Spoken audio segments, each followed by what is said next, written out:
MD രാജേന്ദ്രനാണ്. അതിനു മുമ്പേ നമ്മൾ ഒരു ചെറിയ കാര്യം വെറുതെ പറയണതിൻ്റെ ഇടയിലൊക്കെ എന്തെങ്കിലും പറയേണ്ടതെന്ന് വെച്ചിട്ട് അപ്പോൾ അദ്ദേഹം പറഞ്ഞു MD-യുടെ ചെറിക്കാറില്ല എന്ന്. കവിത MD-യുടെ കവിതകളിൽ ഒരിക്കലും ഒരു ചെറി വരാറില്ല എന്ന്. MD ഒരിക്കലും ചിരിച്ച് വളരെ കണ്ടിട്ടില്ല. അങ്ങനെയാണ്. അതിന് ഒരേപോലെയാണ് നമ്മുടെ മുഖ്യമന്ത്രി ചിരിച്ച് കണ്ടിട്ടില്ല. അതേപോലെ തന്നെയാണ് മൻമോഹൻ സിംഗ് ചിരിച്ച് കണ്ടിട്ടില്ല എന്നൊക്കെ പറയുന്നത്. പക്ഷേ അവർ ചിരിച്ചില്ലെങ്കിലും കാര്യങ്ങൾ വളരെ ഭംഗിയായി നടത്തുന്ന വ്യക്തിത്വങ്ങളാണ്. അതുപോട്ടെ, അത് ചെറിയൊരു കാര്യം തമാശയിൽ പറയുന്നത് മാത്രം. അതേപോലെ തന്നെ കഴിഞ്ഞ അദ്ദേഹത്തിൻ്റെ MD-യുടെ തൃശ്ശൂരിലെ പരിപാടി, അവസാനത്തെ പരിപാടി അദ്ദേഹം വന്നത് കഴിഞ്ഞ നവംബറിലാമറ്റാണ്. അദ്ദേഹം തെക്കേ മഠത്തിൽ ഒരു അവാർഡ് സ്വീകരിക്കാൻ വന്നതാണ് MD വന്നത്. പിന്നെ തൃശ്ശൂർ വന്നിട്ടില്ല. അപ്പോൾ ഞാൻ അടുത്തുനിന്ന് ചെന്ന് കാണാൻ വേണ്ടി ശ്രമിച്ചു, എന്തെങ്കിലുമൊക്കെ പറയാൻ ശ്രമിച്ചു. എനിക്ക് അങ്ങനെ സാഹിത്യ പരിചയം ഉണ്ടായിട്ടല്ല. ഒന്ന് നോക്കി ചിരിക്കുകയോ ഞാൻ പറഞ്ഞത് കേൾക്കുകയോ ഒന്നും ഉണ്ടായിട്ടില്ല. അത് മറ്റൊരു കാര്യം. ഇനി MD രാജേന്ദ്രൻ സാർ.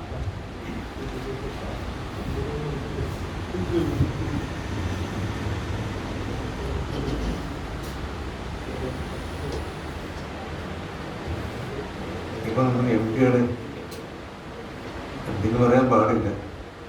അദ്ദേഹത്തിന് അങ്ങനെ പോലും പറയാൻ പാടില്ല. അത്രത്തെ ഉയർന്ന ഒരു വ്യക്തിത്വമാണ്. എങ്കിലും പറയാണ്, ഒരുപാട് കാര്യങ്ങൾ മനസ്സിലിങ്ങനെ അലയടിച്ച് വരുന്നുണ്ടെങ്കിൽ ഒന്ന് എഡിറ്റ് ചെയ്യാൻ ഞാൻ ആഗ്രഹിക്കും. ഒന്നാമത്തെ കാര്യം, മേശപ്പുറത്ത് മലയാറ്റ രാമകൃഷ്ണൻ നടക്കും. ഈ മലയാറ്റ രാമകൃഷ്ണൻ എന്ന് പറയുന്ന ആളിനെ കുറിച്ച് ഏറ്റവും ഗംഭീരമായ ക്രിറ്റിസിസം നടത്തിയ ആൾ MD. അതിലൊരു കഥാപാത്രം, വേരുകളിലെ കഥാപാത്രങ്ങൾ, കുട്ടികൾ, വിദേശത്തുള്ള കുട്ടികൾ വരുമ്പോൾ അവർ ഈ പാഠം കണ്ടിട്ട് ഈ നെല്ലൊക്കെ കണ്ടിട്ട് പറയുകയാണ്, ഇത് അരശിച്ചെടിയാക്കമല്ലേ എന്ന് ചോദിച്ചു. MD പറയുന്നത്, ഇത്രയും ഗംഭീരമായ ഒരു പ്രസൻറ്റേഷൻ കേരളത്തെക്കുറിച്ച് വേറെ ആരും മലയാളം നോവലോ MD എന്ന് പറയുന്നതാണ്. എനിക്ക് പോലും അസൂയ തോന്നിയിരുന്നു മലയാറ്റ രാമകൃഷ്ണൻ. അതാണ് MD-ക്ക് ഉള്ള ഒരു ഏറ്റവും വലിയൊരു ഗുണവും ദോഷവും, MD എന്ന് പറഞ്ഞാൽ അപ്പുറത്ത് വേറൊരു പേരില്ലാതെ മുന്നോട്ട് പോകാൻ പറ്റില്ല. അതാണ് NP മുഹമ്മദ്. NP മുഹമ്മദും MD ഇത് രണ്ടും കൂടെ ചേർന്നാണ് വാസ്തവത്തിൽ മലയാളത്തിലെ ഇതിഹാസങ്ങൾ ഉണ്ടാക്കിയത്. NP മുഹമ്മദ് എന്ന് പറയുന്ന ഒറേഷ്യസ് റീഡർ. നമ്മൾ പ്രധാനമായിട്ടും ഇങ്ങനെ സാഹിത്യ പോലുള്ള സംഘടന വരുമ്പോൾ ആലോചിക്കേണ്ടത്, എത്ര പുസ്തകങ്ങൾ നിങ്ങൾ വായിച്ചിട്ടുണ്ടെന്ന് സ്വയം ആലോചിക്കണം. മരിച്ചുപോയ ആ പ്രധാനമന്ത്രി 10 വർഷം നമ്മുടെ രാജ്യം ഭരിച്ചയാൾ മരണക്കിടക്കേക്ക് പോകുന്ന സമയം വരെ പുസ്തകം വായിക്കുക. അത്രയധികം പുസ്തകങ്ങൾ വായിക്കുന്ന ഒരു പ്രധാനമന്ത്രിയുടെ അതേ രീതിയായിരുന്നു MD. എത്ര പുസ്തകങ്ങളാണ് അദ്ദേഹം വായിച്ചിട്ടുള്ളത്. ഈ വായിച്ച പുസ്തകങ്ങളൊക്കെ അദ്ദേഹം കൊടുക്കുന്നത് അതിനേക്കാൾ കൂടുതൽ പുസ്തകങ്ങൾ വായിച്ചിട്ടുള്ള മുഹമ്മദിനാണ്. അരവിന്ദനും തിക്കോടിയനും പട്ടത്തോളൊക്കെ വരുമ്പോൾ അവരൊക്കെ ഞെട്ടി നിൽക്കുകയാണ്. ഇവർ കോട്ട് ചെയ്യുന്ന കാര്യങ്ങൾ, ഇവർ ഡിസ്കസ് ചെയ്യുന്ന ഡിസ്കഷൻ ഇവർ മിണ്ടാപോയിരിക്കുകയാണ്. അങ്ങനെ നമ്മുടെ കൽപ്പറ്റ ഒരാളാണ് MD. കൽപ്പറ്റ ഒരുപാട് പുസ്തകങ്ങൾ വായിച്ചിട്ടുണ്ട്. ഈ പുസ്തകങ്ങൾ വായിക്കുന്നവർക്കുള്ള ഗുണമെന്താണെന്നറിയാം, അവർക്ക് വേറെ ഈ കുന്നായ്മകളൊന്നും സമയമില്ലാത്തതുകൊണ്ടാണ് അവർ പുസ്തകം വായിച്ചുകൊണ്ടിരിക്കും. അതുകൊണ്ട് MD-യുടെ പുസ്തക വായനയാണ് MD-യെ സൃഷ്ടിച്ചത്. പിന്നെ MD വേറെന്ത് ചെയ്തത്, ഒരു വലിയ സാമൂഹ്യ വിപ്ലവം ഉണ്ടാക്കി. ആരും അത് മനസ്സിലാക്കിയിട്ടില്ല. ഈ സവർണ എന്ന് പറഞ്ഞ് അവഹേളിക്കപ്പെട്ട പാവപ്പെട്ട നായർ സമുദായത്തിൻ്റെ സാമ്പത്തിക, സാമൂഹ്യ, സാമുദായിക ദുഃഖങ്ങളൊക്കെ അദ്ദേഹം എഴുതി ഈ ഒരു കമ്മ്യൂണിറ്റി അവർണതയേക്കാൾ കഷ്ടത്തിലാണെന്നുള്ളത് വ്യക്തമാക്കി. അങ്ങനെ വലിയൊരു സാമൂഹ്യ വിപ്ലവത്തിന് NSS പോലും അവന് ചിന്തിച്ചു കാണില്ല. ഈ സവർണൻ്റെ ഏറ്റവും വലിയ ദുഃഖം, അവൻ സവർണൻ എന്നുള്ള വ്യത്യാസത്തിൽ ഇവൻ ഏറ്റവും കൂടുതൽ ദുഃഖിതനാണെന്ന് കാണിച്ചു കൊടുത്ത ഏക സാമൂഹ്യ വിപ്ലവം ഉണ്ടാക്കിയാലാണ് MD. സാമൂഹ്യ പരിഷ്കർത്താവ്.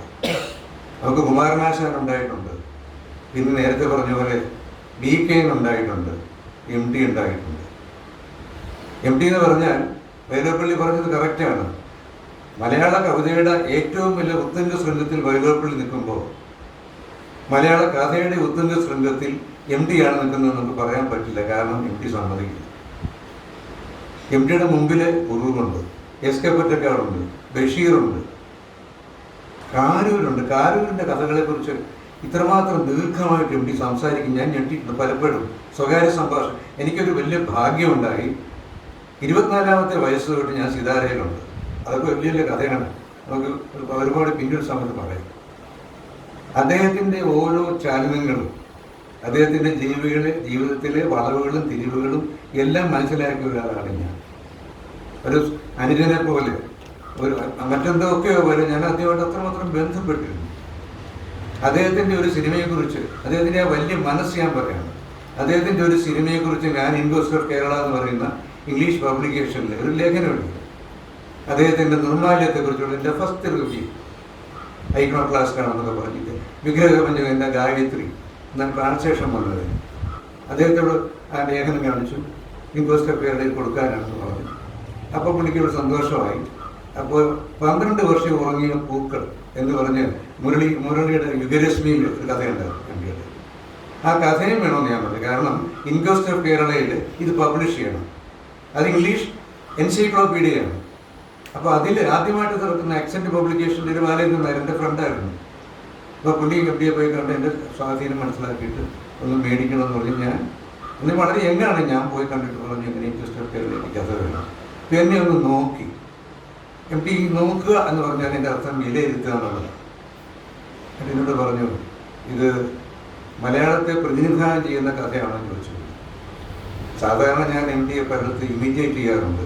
ഇപ്പോൾ എനിക്ക് അതിന് വിഷമമായതുകൊണ്ട് ഞാൻ ചെയ്യാറുണ്ട്. കാരണം ഏറ്റവും കൂടുതൽ എം ഡിയെ ഇമിറ്റേറ്റ് ചെയ്യുന്ന ഒരാൾ ഞാനാണ്. ഈ ജയരാജവാരുടെ പോലും എന്നെ അനുകരിച്ച് പരാജയപ്പെടുത്തുന്നു. കാരണം അദ്ദേഹത്തിൻ്റെ ഒരു പക്ഷേ മാഷക്കറിയാറില്ല, ഒരു സൈൻ വേർഡ് എന്ന് പറയുന്നത് രണ്ടീസം കഴിഞ്ഞ് കാണാം എന്നുള്ള ഈ രണ്ടീസത്തിലാണ് അദ്ദേഹത്തിൻ്റെ ശബ്ദം മുഴങ്ങുന്നത്. എം ഡി ഇവിടെ വന്ന പോലെ തോന്നി. വസന്തമാഷ് പറഞ്ഞൊരു പെശകുണ്ട്, ഞാൻ കവിതയിലൊന്നും ഒന്നുമായിരുന്നില്ല, മാഷായിരുന്നു പ്രധാനപ്പെട്ട ആളാണ്, അവരെയൊക്കെ ഞാൻ കേൾക്കുകയായിരുന്നു. ഇതാണ് എം ടി. ഇപ്പോൾ വസന്തമാഷ് ഈ പുകഴ്ത്തിയത് മുഴുവൻ അദ്ദേഹം വസന്തൻ മാഷയെക്കുറിച്ച് അദ്ദേഹത്തിൻ്റെ അസാന്നിധ്യത്തിൽ പുകഴ്ത്തിക്കൊണ്ടിരിക്കും. അതാരും അസൂയയില്ലാത്തൊരു മനുഷ്യൻ. ഒ വിജയനെ കുറിച്ച് പല ആൾക്കാരും പറഞ്ഞു, എം ടിക്ക് ശേഷം വിപ്ലവം മറ്റൊന്നും പറഞ്ഞു, അതെല്ലാം പറഞ്ഞു. Vijayan is okay. വിജയനെ കുറിച്ചുള്ള എം ടിയുടെ ആ വിലയിരുത്തലാണ് ഭയങ്കരം. നമ്മൾ അതിശയിച്ചുള്ളൂ. ഞാൻ പറഞ്ഞു വന്നത് അങ്ങനെയുള്ള ആ എം ടിയോട് ഈ പുസ്തകത്തെക്കുറിച്ച് ഞാൻ പറഞ്ഞു. അപ്പോഴാണ് അദ്ദേഹത്തിന് ഇന്നൊരു ക്രൂഷ്യൽ പോയിന്റ് നടക്കുന്നത്. ഞാൻ തുറന്നങ്ങ് പറയാം, ഏതെങ്കിലും നല്ല മനുഷ്യൻ ഏതെങ്കിലും അംഗീകാരം നേടിക്കഴിഞ്ഞാൽ അതാരും, അത് രാജാവാകട്ടെ വൃത്യനാവട്ടെ, ഇവൻ്റെ ഏതെങ്കിലും ദൂഷ്യവശം എടുത്തു വെച്ചിട്ട് ഇത് ബൂസ്റ്റ് ചെയ്യുന്ന മലയാളി പ്രത്യേക സ്വഭാവമാണ്. ഇന്നലെ ഇപ്പോൾ തമിഴ്നാട്ടിൽ ഒരു BJP നേതാവ് കാണിച്ച പോലെ ഇവരൊക്കെ സ്വയം ചാട്ടവാറടിച്ച് ശിക്ഷിക്കേണ്ടത്. ഞാൻ വെറുതെ പറഞ്ഞതല്ല. എം ടിയുടെ ചില കറുത്ത നിറങ്ങളോ കർമ്മങ്ങളോ കണ്ടുപിടിച്ച് അതിനെ ബൂസ്റ്റ് ചെയ്യുന്നവർ ഈ കഥ കിട്ടാൻ ഞെട്ടു. അത് ഞാൻ പറഞ്ഞു വന്നു. അപ്പോൾ ഞാൻ ഈ ട്രാൻസ്ലേഷൻ കൊടുത്തു. എം ടിക്ക് ഒരുമാതിരി ഭംഗിയായിട്ട് ഇംഗ്ലീഷ് അറിയാവുന്ന ആളാണ്, അത്യാവശ്യം. അപ്പം ഞാൻ ഉദ്ദേശിച്ചത് എം ടി ആയിരിക്കും അദ്ദേഹത്തിൻ്റെ കഥ 12 വർഷം ഉറങ്ങിയ പൂക്കൾ എനിക്ക് തരാൻ പോകുന്നത്. അദ്ദേഹം പറഞ്ഞു, ഇതാണ് രവീന്ദ്ര, ഇത് പ്രമീല ചെയ്യും, she is far far better than me. ഇത് പ്രമീള ചെയ്യുമെന്ന്. ഇപ്പോൾ പ്രമീള മോളിലുണ്ട്, ഞങ്ങളുടെ സംഭാഷണം മുഴുവൻ കേട്ടുകൊണ്ടിരിക്കുകയാണ്. അപ്പോൾ അവർ കേൾക്കുന്നുണ്ട്. ഈ എം ടിയുടെ ഈ ഓരോ വേർഡുകളും സാഹൂർദ്ദം ശ്രദ്ധിക്കുന്ന ഒരു തപസ്വിനിയാണ് വസ്തുത്തിൽ പ്രമീള, അന്നത്തെ പ്രമീള ഞാൻ കാണുമ്പോൾ. പുള്ളി പറയാണ്, ഇതിൻ്റെ ടൈറ്റിൽ പോലെ എനിക്ക് പറ്റില്ല, ട്രാൻസ്ലേറ്റ് ചെയ്യും. അങ്ങനെ പ്രമീള നായരാണ് ഈ ഇൻക്വസ്റ്റ് ഓഫ് കേരള എന്നുള്ള ആ പബ്ലിക്കേഷനിൽ മലയാളത്തെ റെപ്രസെൻ്റ് ചെയ്യുന്ന എം ടിയുടെ കഥ ട്രാൻസ്ലേറ്റ് ചെയ്തു. ഞാൻ പറഞ്ഞു വന്നത് പ്രമീളയുടെ ക്വാളിറ്റി, എം ടിയുടെ ക്വാളിറ്റി, ഇതൊക്കെ മനസ്സിലാക്കി ബഹുമാനിക്കാൻ കഴിയുന്ന ഒരാളിന് മാത്രമേ. ഞാൻ ഒന്നുകൂടെ ആവർത്തിച്ച് പറയുന്നു, എം ടി വാസവൻ നായർ എന്ന് പറയുന്ന ആൾ ഒരു റീബർത്താണ്. കുറച്ചുകൂടെ ചുരുക്കി പറയുകയാണെങ്കിൽ മലയാളത്തിൽ ഈ ചങ്ങമ്പുഴ കൃഷ്ണപിള്ള രണ്ടാമത് ജനിച്ചാൽ അത് എം ടി വാസവൻ കൈയടിക്കണം, വൃത്തിയില്ല കൈയിടുന്ന. കാരണം എന്താ പറയുക, ചങ്ങമ്പുഴയുടെ എല്ലാ വിക്രസുകളും എത്തിക്കണം, എല്ലാ ഗുണങ്ങളും.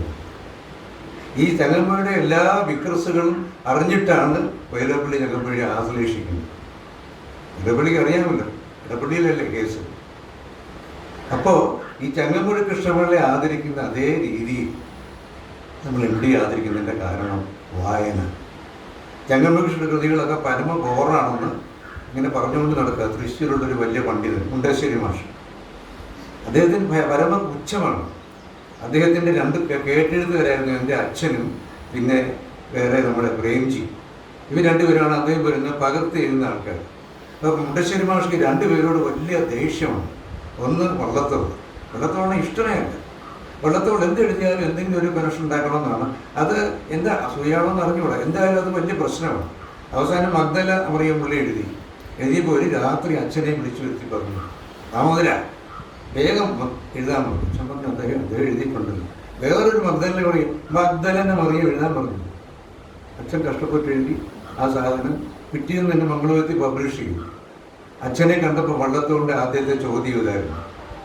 അച്ഛൻ പേടിച്ച് നിൽക്കുകയാണ്, വള്ളത്തോട് എന്തെങ്കിലും അതുമായി തെറ്റല്ലേ കാണിച്ച് അദ്ദേഹത്തിൻ്റെ പുസ്തകം അതേപോലെ എഴുതിയിരിക്കുകയാണ്. വേറെ മംഗളം അറിയും. മുണ്ടശ്ശേരി പറഞ്ഞിട്ടാണ് എഴുതിയതെങ്കിൽ ഫസ്റ്റ് ക്വസ്റ്റ്യൻ കവിത നന്നായിട്ടുണ്ട്. മഗ്ദലനെ ഇത് ചേർത്തത് മുണ്ടശ്ശേരി ആണോ? പുള്ളി മഗ്ദലം അറിയും, മഗ്ദലനെ അറിയും.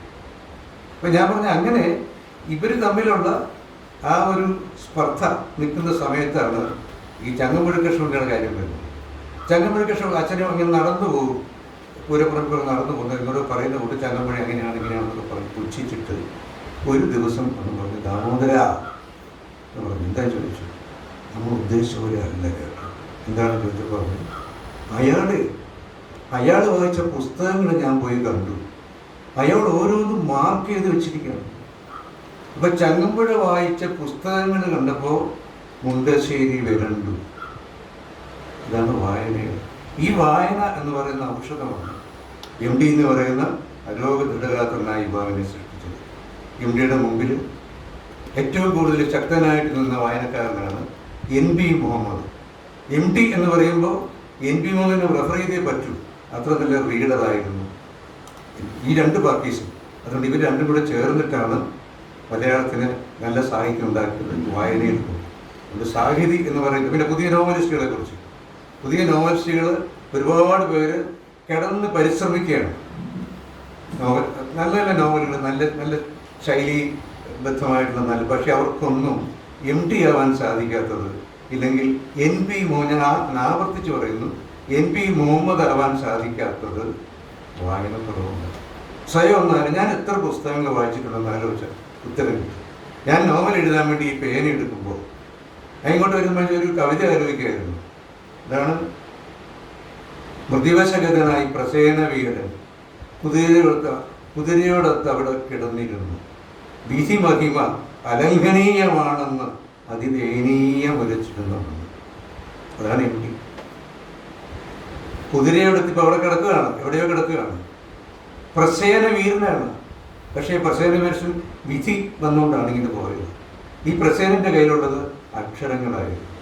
ഈ അക്ഷരങ്ങളെ ഉപാസിക്കുന്ന എത്ര ചെറുപ്പക്കാർ നമ്മുടെ നോവലിസ്റ്റുകൾ കൂട്ടിച്ചുകൊണ്ടെന്ന് ഒന്ന് ആലോചിച്ചാൽ അറിയാം. സ്വയം ആലോചിക്കുക. ഗോറ എന്ന് പറയുന്ന ടാഗോറിൻ്റെ പുസ്തകം ഞാൻ വായിച്ചിട്ടുണ്ടോ? ഗോറ എന്ന് പറയുന്നതല്ലാതെ ഈ ഗോറ ആരാണെന്ന് അറിയാത്ത ഒരു വലിയ സമൂഹമാണ് നമ്മുടെ കഥാകൃത്തുക്കളുടെ ഇടയിലുള്ളത്. ഞാൻ ഗോറ എക്സാമ്പിളായിട്ട് പറഞ്ഞതേ ഉള്ളൂ. വായിക്കാതെ വളരാനാവില്ല എന്ന് തെളിയിച്ച ഒരുപാട് മനീഷികൾ പഴയ തലമുറ. വസന്ത് മാഷത്തിൻ്റെ എക്സാമ്പിൾ ജീവനോടെ ഞാൻ പറയാം. ഇവരൊക്കെ അവിടെ ഇരുന്ന് വായിക്കുകയും എഴുതുകയാണ്. ഈ മനുഷ്യൻ നോവൽ എഴുതും. ഞാൻ അന്തപ്പെട്ടു. എന്നോട് ഉണ്ണി പറഞ്ഞപ്പോഴാണ് ഞെട്ടിപ്പോയത്. നോവൽ എഴുതുന്ന ഒരു മനുഷ്യനാണിത്. ഇത് പ്രബന്ധം മാത്രമല്ല, പ്രഭാഷണം മാത്രം, വായനയാണ് ഇവരെയൊക്കെ മുന്നോട്ട് നയിക്കുന്നത്. ഒരു കൽപ്പറ്റ ബാലകൃഷ്ണൻ, അത് വേറൊരു എക്സാമ്പിളാണ്. എനിക്ക് ആ മീറ്റിങ്ങിന് വരാൻ പറ്റാത്തതിൽ ഞാൻ എൻ്റെ ഖേദം അദ്ദേഹത്തിൻ്റെ ബെസ്റ്റ് കാവിനോട് ഇവിടെ ഏർപ്പെടുത്തുകയാണ്. ഈ അതിനേക്കാൾ കൂടുതൽ കുരുക്കിപ്പെട്ടിട്ട് അത് ഉണ്ണി പറഞ്ഞു കാണും. ഇവരൊക്കെ വായിക്കുന്ന ആള്. അതുകൊണ്ടാണ് കൽപ്പറ്റയ്ക്ക് അപ്പത്തം വരനെ കുറിച്ചൊക്കെ സ്ക്രിപ്റ്റ് എഴുതാൻ പറ്റുള്ളൂ. നടക്കില്ല, കാരണം അത് വായിക്കണം. അങ്ങനെ വായിക്കാനുള്ള പേരുടെ നൽകിയ വലിയ വായനശാലയാണ് മരിച്ചുപോയി. നമ്മുടെ പ്രധാനമന്ത്രിയെ പോലെ തന്നെ ഈക്വലി വായനക്കാരായിരുന്നു പുള്ളി. ഇനി എം ഡിയെ കുറിച്ച് സിനിമ എന്നുള്ള ഇമേജ് അല്ല എം ഡിക്ക് നമ്മൾ കൊടുക്കേണ്ടത്. ഞാൻ സിനിമയ്ക്ക് പാട്ട് എഴുതും, 10-60 സിനിമയ്ക്ക് ഞാൻ പാട്ട് എഴുതും. 10,000-4,000 പാട്ടോളം വരും. ഒരുപാട് പേര് പാട്ട് എഴുതി. ഞങ്ങൾക്കൊന്നും ഈ സിനിമയുടെ ഗ്ലാമർ അല്ലാതെ വേറെ ഗ്ലാമർ ഇല്ല. എം ടിക്ക് അതല്ല. കാരണം എം ടി അവതരിപ്പിക്കുന്ന കഥാപാത്രങ്ങളുണ്ടല്ലോ, ആ കഥാപാത്രങ്ങൾ കൊണ്ട് മമ്മൂട്ടിയും മോഹൻലാലും അതുപോലെ സുകുമാരനും പഴയ വിജയ ആന്റണിയും ഒക്കെ രക്ഷപ്പെടുകയാണ്. അതുകൊണ്ട് യഥാർത്ഥ സൂപ്പർ സ്റ്റാർ എം ടി ആണ്. അതുകൊണ്ടാണ് എപ്പോഴും എം ടിക്ക് സിനിമ ഇമേജ് പറഞ്ഞ് അദ്ദേഹത്തെ അവഹേളിക്കുന്നത്. അദ്ദേഹം സിനിമയെ പുനഃസൃഷ്ടിക്കുകയായിരുന്നു.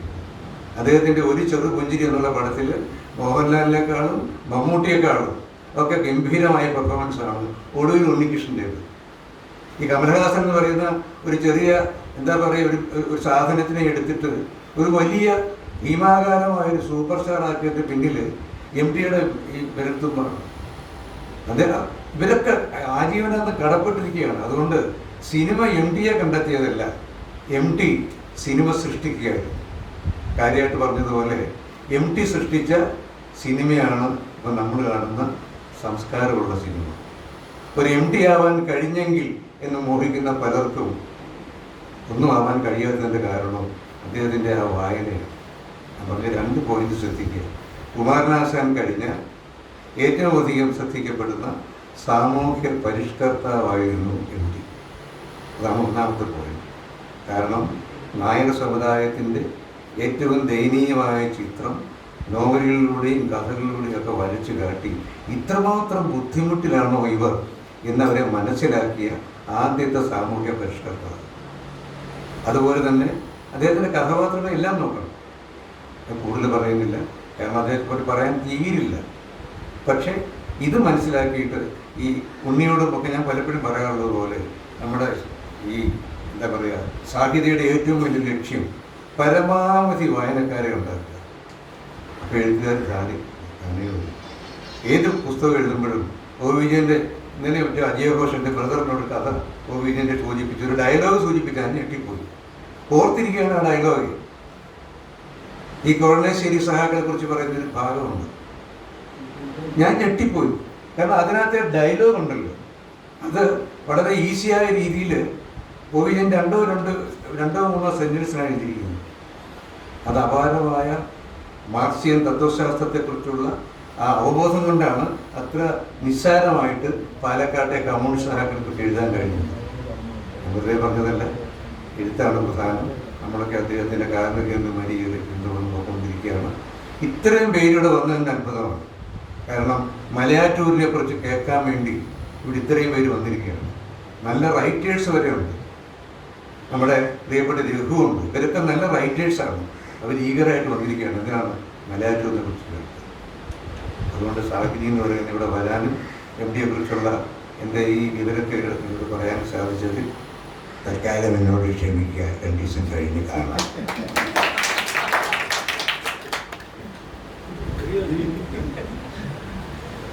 നമുക്ക് ഇനി എം ടിയെ കുറിച്ച് നമ്മൾ കേൾക്കുകയാണ് വസന്ത മാഷിലൂടെയും എം ടി രാജേന്ദ്രനിലൂടെയും. പക്ഷെ ഇന്ന് നമുക്ക് ധന്യമായ ചില മുഹൂർത്തങ്ങളിലൂടെ നമ്മൾ എം ടിയെ നേരിട്ട് കണ്ട മാതിരിയാണ് എം ടി രാജേന്ദ്രൻ അദ്ദേഹത്തെ അനുകരിച്ചതും പറഞ്ഞതും. അതും വളരെ സന്തോഷകരമായ ഒരു കാര്യമാണ്. ഇനി ശ്രീ ഉണ്ണികൃഷ്ണൻ സംസാരിക്കും.